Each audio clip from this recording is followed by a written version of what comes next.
Hukkeri DCC bank ನಿರ್ದೇಶಕರ ಚುನಾವಣೆಯನ್ನ ಮುಂದೂಡಿಕೆ ಮಾಡಲಾಗಿದೆ. ಡಿಸಿಸಿ ಬ್ಯಾಂಕ್ ಗೆಲುವಿನ ಲೆಕ್ಕಾಚಾರದಲ್ಲಿ ಇದ್ದವರಿಗೆ ಇದೀಗ ಶಾಕ್ ಎದುರಾಗಿದೆ. ನಾಳೆ ನಡೆಯಬೇಕಾಗಿದ್ದಂತಹ ಡಿಸಿಸಿ ಬ್ಯಾಂಕ್ ಚುನಾವಣೆಯನ್ನ ಮುಂದೂಡಿಕೆ ಮಾಡಲಾಗಿದೆ. ಅಭ್ಯರ್ಥಿಗಳಾಗಿದ್ದ ರಮೇಶ್ ಕತ್ತಿ, ರಾಜೇಂದ್ರ ಪಾಟೀಲ್ಗೆ ಶಾಕ್ ಇದು. ಧಾರವಾಡ ಹೈಕೋರ್ಟ್ನಿಂದ ಮಧ್ಯಂತರ ಆದೇಶ ಬಂದಂತಹ ಹಿನ್ನೆಲೆಯಲ್ಲಿ ಹೈಕೋರ್ಟ್ ಆದೇಶದಂತೆ ಚುನಾವಣೆಯನ್ನ ಮುಂದೂಡಿಕೆಯನ್ನ ಮಾಡಿದೆ ಜಿಲ್ಲಾಡಳಿತ. ರಮೇಶ್ ಕತ್ತಿ ಮತ್ತು ರಾಜೇಂದ್ರ ಪಾಟೀಲ್ ಸ್ಪರ್ಧಿಸ್ತಾ ಇದ್ದಂತಹ ಚುನಾವಣೆ ಇದು. ನಾಳೆ 7 ತಾಲೂಕಿನ ನಿರ್ದೇಶಕರ ಸ್ಥಾನಕ್ಕೆ ಚುನಾವಣೆ ನಿಗದಿಯಾಗಿತ್ತು. ಆದರೆ ಹುಕ್ಕೇರಿ ತಾಲೂಕು ಹೊರತುಪಡಿಸಿ ಉಳಿದ 6 ತಾಲೂಕಿನಲ್ಲೂ ಕೂಡ ಎಲೆಕ್ಷನ್ ನಡೆಯುತ್ತೆ. ಅದಕ್ಕೇನು ಸಮಸ್ಯೆ ಇಲ್ಲ.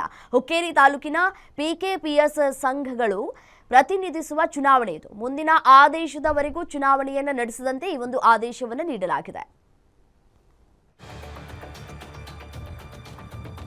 ಡಿಸಿಸಿ ಬ್ಯಾಂಕ್ ಗೆಲುವಿನ ಲೆಕ್ಕಾಚಾರದಲ್ಲಿ ಇದ್ರು. ಇಬ್ಬರೂ ಕೂಡ ಪೈಪೋಟಿಯನ್ನ ಕೂಡ ಕೊಡುವುದಕ್ಕೆ ತಯಾರಿಯನ್ನ ಕೂಡ ಮಾಡಿಕೊಂಡಿದ್ರು. ಒಂದಷ್ಟು ಒಳಜಗಳಗಳು, ಒಂದಷ್ಟು ಪ್ರತಿಷ್ಠೆಗೂ ಕೂಡ ಕಾರಣವಾಗಿತ್ತು. ಆದರೆ ಹೈಕೋರ್ಟ್ನಿಂದ ಆದೇಶ ಬಂದಂತಹ ಹಿನ್ನೆಲೆಯಲ್ಲಿ ಎಲೆಕ್ಷನ್ ಅನ್ನೇ ಇದೀಗ ಮುಂದೂಡಿಕೆ ಮಾಡಿದೆ ಜಿಲ್ಲಾಡಳಿತ. ಡಿಸಿಸಿ ಬ್ಯಾಂಕ್ ಗೆಲುವಿನ ಲೆಕ್ಕಾಚಾರದಲ್ಲಿದ್ದವರಿಗೆ ಇದೀಗ ಶಾಕ್ ಎದುರಾಗಿದೆ.